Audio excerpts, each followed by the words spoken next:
Hey guys, welcome to Gadget Kada, and this is the top 5 Kada. If you want us to cover any new features or facts or top 5s, please do comment. And today we are going to see the top 5 science fictions which became a reality. Number 5. Back in time. Imagine what we can do by going back in time. Imagine what would happen if you could go back in time and write your answers correctly or relive a moment in history. It really feels like the film Interstellar or Back to the Future. Time travel can be either to the future or to the past. One way to achieve time travel into the future would be traveling at the speed of light in space, as first theorized by Albert Einstein. The accepted theory is that one would have to build a spaceship that can travel at the speed of light and head out into the space.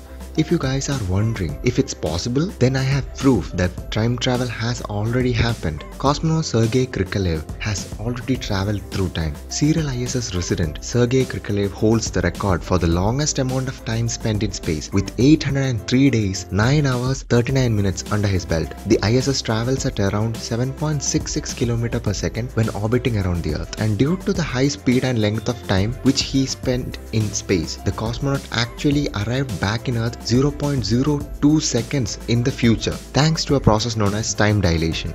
But traveling back in time is another issue. Scientists from the University of Queensland, Australia have used single particles of light, photons, to simulate quantum particles traveling through time. They showed that one photon can pass through a wormhole and then interact with its older self.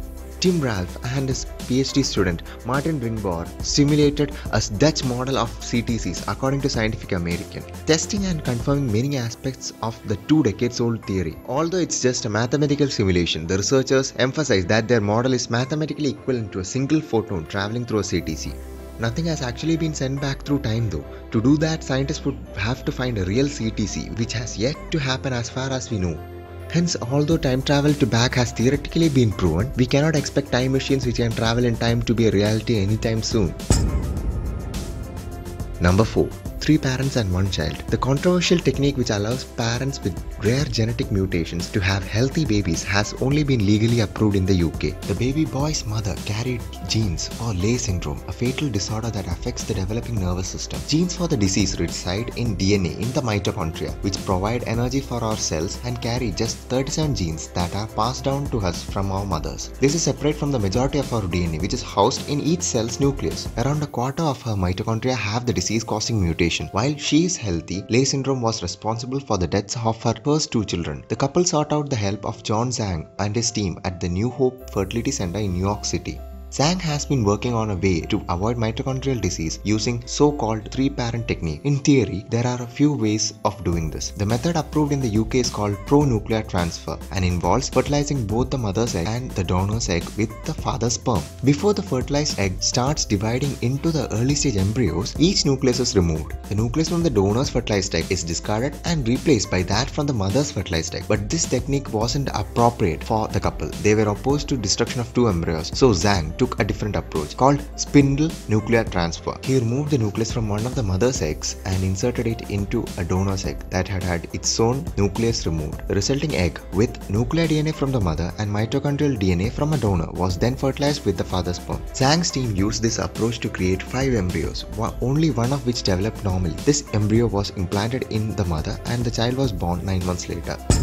Number 3. Man with almost no brain. In a 2007 Lancet study, doctors described an incredible medical oddity. The 44-year-old civil servant who had lived a normal life despite having an incredibly tiny brain. The Frenchman went into hospital after he experienced weakness in his left leg for 2 weeks. Doctors were quite surprised when they took scans of his brain and found a huge fluid-filled chamber.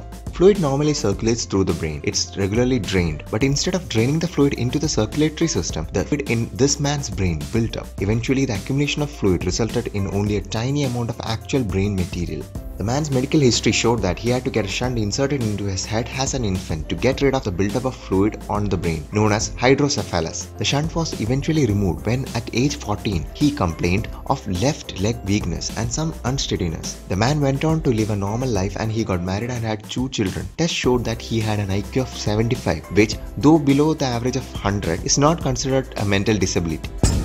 Number 2.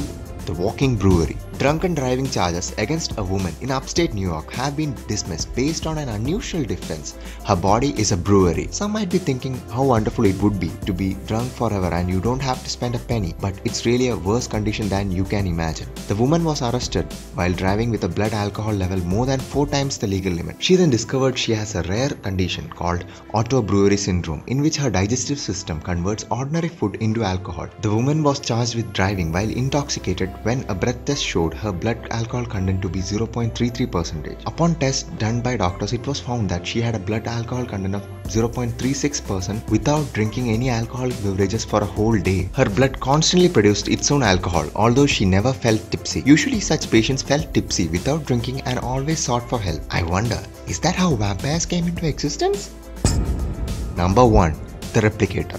For those who have seen Star Trek would know that a replicator is a machine capable of creating and recycling objects. Replicators were originally seen used to synthesize meals on demand, but in later series they took on many other uses. How is such a technology even theoretically possible? It all comes down to Einstein's famous equation, perhaps the most famous equation in the history of physics, E is equal to mc square. This equation essentially tells us that matter is just another form of energy and that mass and energy can be converted from one to the other. This makes replicator technology at least conceivable for the following reason. It means that any material object could both be broken down into pure energy or created out of pure energy. A major European project is now building the world's most powerful laser ever generated, known as the Extreme Light Infrastructure or ELI. This laser will be able to provide beams with a power of 10 petawatt. Most importantly, ELI should be strong enough to produce particles out of a vacuum. While generating a handful of particles is a long way from generating a convincing steak and lobster dinner, the technology at least makes Star Trek-like replicators conceivable as a real-life possibility. To know more about the replicator, subscribe to our channel. We'll publish the working of replicator. Another approach is using 3D printers, and it has been made possible and seen that 3D printing of foods is available. A company called Natural Machines has introduced a 3D printer for food. The Foodini, as it's called, isn't too different from a regular 3D printer, but instead of printing with plastics, it deploys edible ingredients squeezed out of stainless steel capsules. It's the same technology, says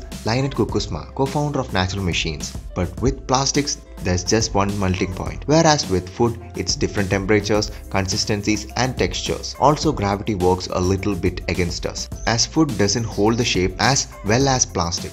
Nestle, the world's largest food and beverage company, wants to change how we eat in the near future. Nestle Institute of Health Sciences has started a program called Iron Man that further investigates how essential nutrients affect brain, body and gastrointestinal function. The hope, which will take years to realize, is to develop a device that scans people's individual levels of nutrients and designs food around their needs.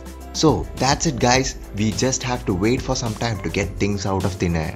To know more about the replicator or how much of brain is required for us to live a normal life and such interesting facts, subscribe to Gadget Kada and we will be back with more exciting facts next week.